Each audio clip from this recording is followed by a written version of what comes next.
Today, we're going to talk about how do you know God exists? And I wanted to share with you a short story, an experience that I had personally when I was in my early 20s. I'm in my mid 40s now, so it's been quite a long time, but I have never forgotten about this. And when people ask me now, how do you know God exists? And it's not just made up, which it's easier to believe that he exists than he doesn't, because look around the world. Anyways, I shared this story with them and I decided to share it publicly with you. Um, I was a new Christian. I had only received salvation maybe a month or two before this experience. And me and my ex husband, now he's my ex-husband, my husband at the time, we were going to this church service, and it was an evangelist who was well known around the world, and she was going to be speaking at our church as a guest, and she had already spoken that morning, and then she was going to come back and speak in the evening, and we decided to come back. We took a little break, and we went home and got ready, ate lunch, whatever, and I'm in the bathroom getting ready for the night service. And I'm just talking to God like I'm talking to you right now. Nothing fancy. I'm not on my knees, folding my hands. I'm just talking with him. And I have questions. I'm new. I'm a new Christian. And I am saved. I know I'm saved. I'm doing everything I know to do, but I had questions. And I said, God, how do you actually really hear everybody? How do you really hear me? Do you really hear me? Do you really see me? Or am I insignificant? I said, God, am I like an ant or like a grain of sand? I have to be super insignificant. It's just little old me in this ginormous world, billions of people. How do you actually hear me? And we go to the night service, is what it is. I had my little prayer with God, go to the night service, and the service was over and she had an altar call. And that's when you call people up to the altar to receive salvation or pray with somebody else for healing or deliverance, what have you. And I was just staying in my pew with my head down, my eyes closed, and I'm praying for the people at the altar. And I feel somebody nudging at my arm, pulling me out of my pew. And I look up and it's her. She's pulling me. And my first immediate reaction was embarrassment, because I've got cameras on me. It's being recorded. It's up on the big screens. Everybody's watching. And there's 35 to 4,000 people there. 3,500 to 4,000 people. It was a big church. It wasn't mega church like Joel Osteen, but it was a big church. And I'm just like embarrassed, caring way too much about what people thought. And she just hugs me and she says into my ear, she says, "You're not insignificant. God hears you. You are not an ant or a grain of sand." So what she did was she said back to me what I talked to God about earlier that day. My whole body was just like in shock. Okay. It was just like electrified. I said nothing. I went back into my seat. We went home. My husband at the time said, "What did she say to you?" Because I saw that she was praying with somebody and she stopped and she started just vigorously looking around the church for somebody. And she had a thought come into her mind and she just started looking around and she saw you and started walking towards you. And I told him what she said and he was like mesmerized as well. And I thought about that like every day. I just was like so mesmerized. I praised God for that clarification, that confirmation. But what I didn't realize was days later, the devil was going to come in and implant little lies into my head to make me doubt that wasn't really God's voice.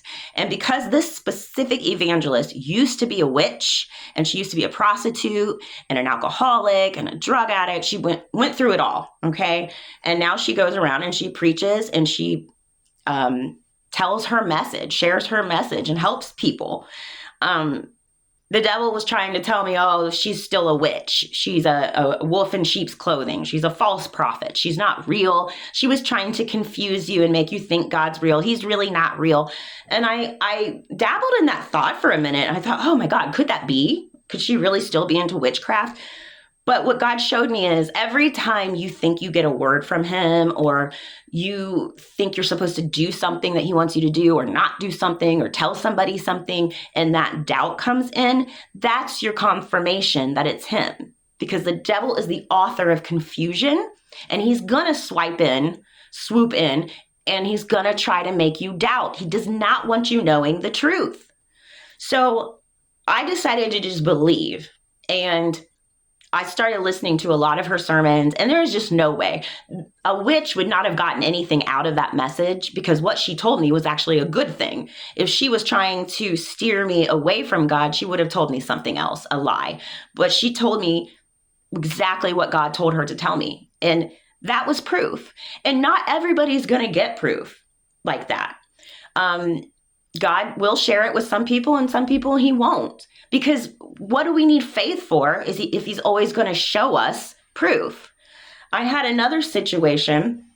This was a while later, and I'm driving home from work on the highway, and it's dark and it's icy. And I was probably driving a little bit too fast for how icy it was. And I'm blaring my Jason Upton music. And I look up, and there's just nothing but brake lights. All the cars in front of me were at a dead stop. I had no other choice but to slam on my brakes in the ice.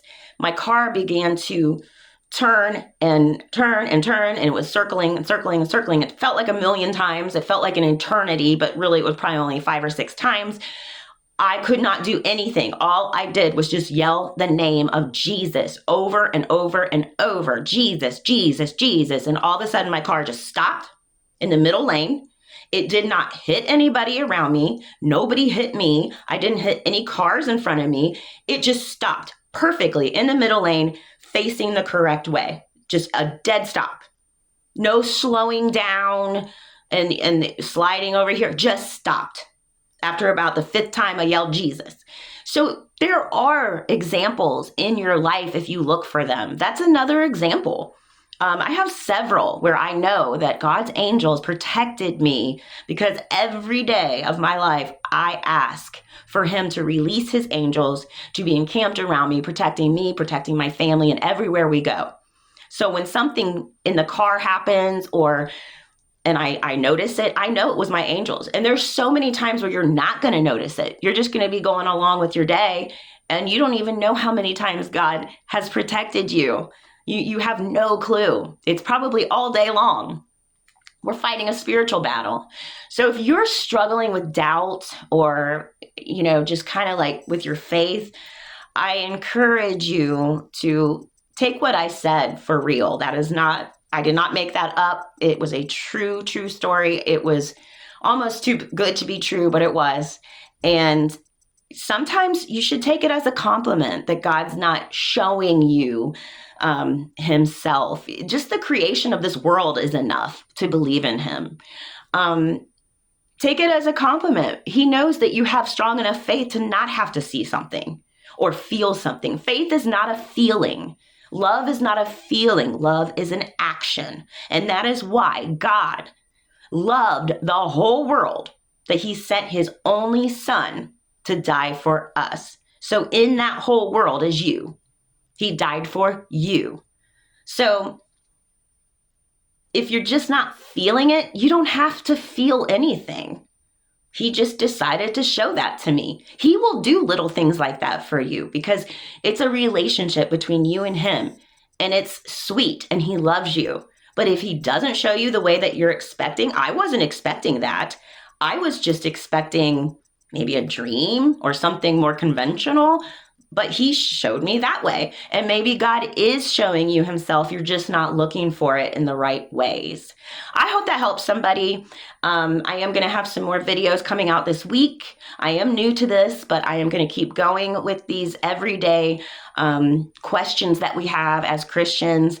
And I'm going to get ready to do a series called The Lies We Believe That Keep Us from God. And that's coming up next week. I hope you will join me. Thanks again for watching. Have a good day.